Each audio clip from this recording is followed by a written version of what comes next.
Honda Accord Euro. VSA warning light comes on after driving for about 2 minutes every time after clearing fault code. This short video posting in purpose of showing what's the fault code.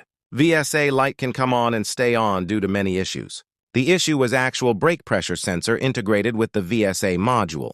There are repair procedures for this, but I end up with replacing the module assembly.